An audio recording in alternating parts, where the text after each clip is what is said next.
Okay, now, a book not only provides entertainment for the reader, but if paid attention to, a little bit of knowledge will take along with you as well. What happened there? I have no idea. There's a big story on the Watercan. I don't know what they're trying to tell us, but carry on. The majority of young people say they enjoy reading. However, there is the challenge that many of them do not have enough access to reading material. All right, let's look at this insert now and hopefully get an even better explanation from our producer, Moipone Khatle. Enjoy.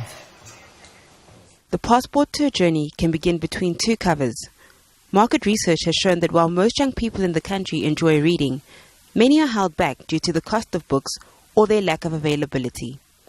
South African Libraries Week coincides with the opening of the first library in South Africa in Cape Town on the 20th of March 1818. The National Library of South Africa in Pretoria is the second biggest on the continent and houses over 3 million books. Deputy National Librarian Rachel Murwe says efforts are constantly being made to make reading material available. This is a very popular place, especially for the young. We receive about 2,000 students every day who are using the library. And you can see, looking around, that they are sitting here and studying, and it is in line with the theme for the South African Library Week, Educate Yourself at the Library. South Africa has 23 academic libraries, 1,800 public or community libraries, book exchanges and mobile libraries. However, there is a struggle to encourage more young people to read for leisure.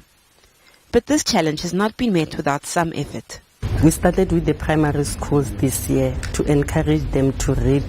So we thought if we can start them while they are still young, it will benefit them because they will start reading at an early age. So when they are also teenagers, they will be familiar with reading and they will like reading because they are already readers by that time. Over the past 3 years, these facilities have begun to introduce digital integration throughout the country.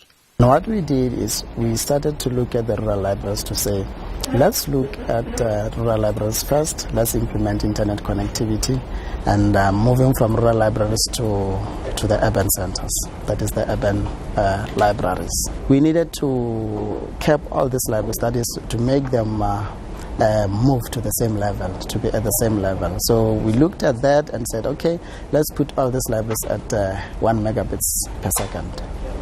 But even more in a digital age, most library goers know that libraries are more than centers for information. It's very important, especially for someone who's studying, obviously ease of reference in terms of the work that you do.